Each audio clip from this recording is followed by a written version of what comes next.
Yo! Welcome back to It's What I Do. I'm stuffed up to the eyeballs with a cold at the minute. This last sort of 10 days, 14 days, something like that, I've been really rough.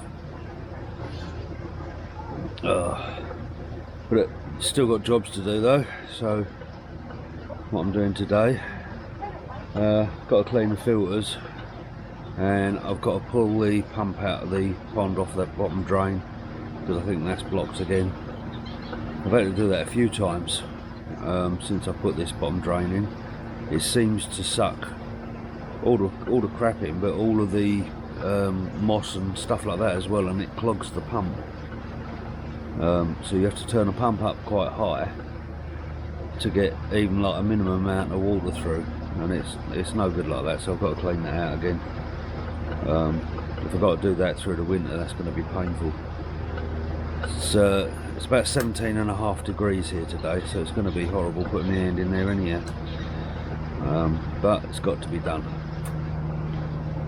Right, I'll pull that out and see what's in there, and I'll see if I can show you what I'm talking about. Back in a second. Okay, I've pulled the pump out, and then you can see, I don't know if you can see it, but in there it's solid, full of crap. So I'll try and get the Leatherman and pull that out and try and film it while I'm doing it. So give me a second. Right, it's a bit awkward this because I'm at a funny angle.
I'm going to have to put you down while I get the last little bits out, and then I'll show you the pile that I've managed to pull out.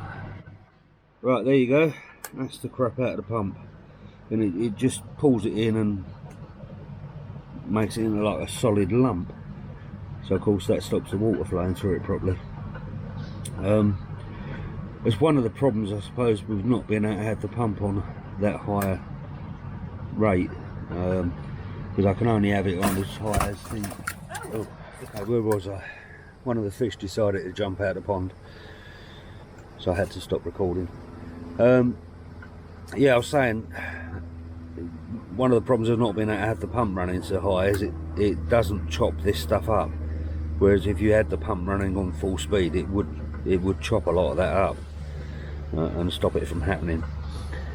But it is what it is. Just have to live with it, I suppose. It does do a good job, this bottom drain. It does clear out a lot of muck, but just got to watch it. Right, I'm going to put it all back together again, and I've got to carry on cleaning these filters, so I'll come back to you in a minute.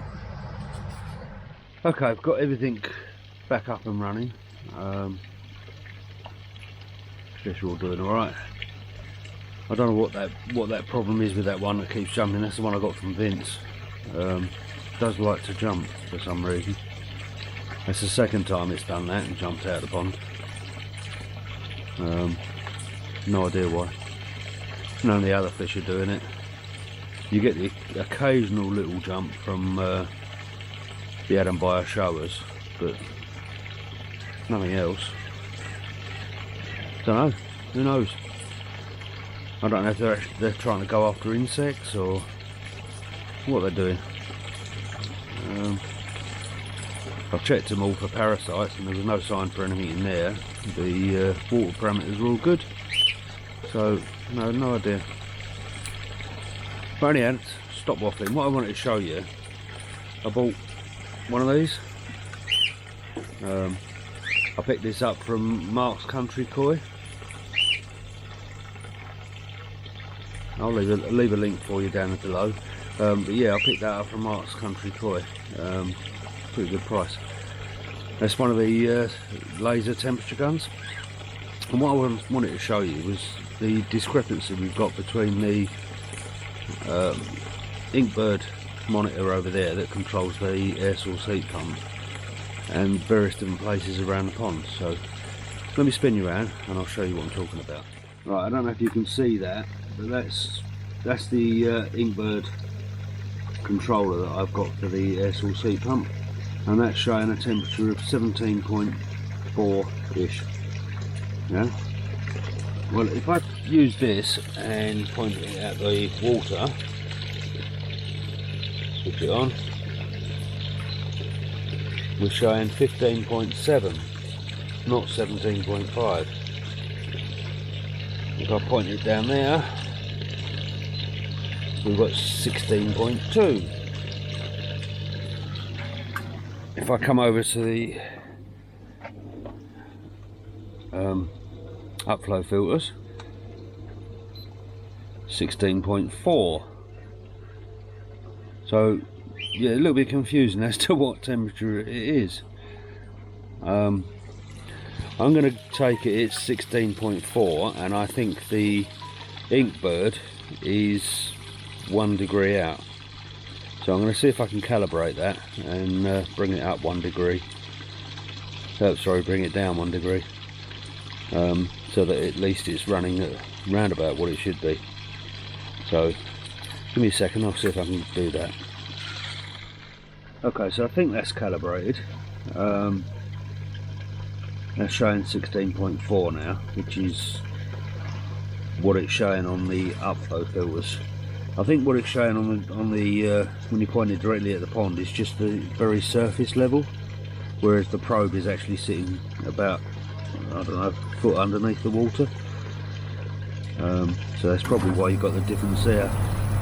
Oh, and that's the heater just kicked in, so you're going to be getting a lot of noise. Oh, lift it up out of the way of that. So yeah, I think that's going to be the case. I think it's the surface water is going to be a little bit colder than the water that's underneath. So I'll see how that runs and see if I need to adjust it anymore. Right, well, I'm going to leave it there. I think that's probably a long enough video.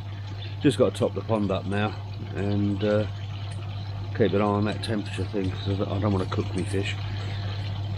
So yeah, as long as that goes off, we should be fine. I checked the goldfish tank, and that's sitting at 12 degrees at the minute. So I need to get some insulation and stuff around that. That'll be a job for maybe next weekend or the weekend after, because I'm a bit short on money now where I had the week off sick.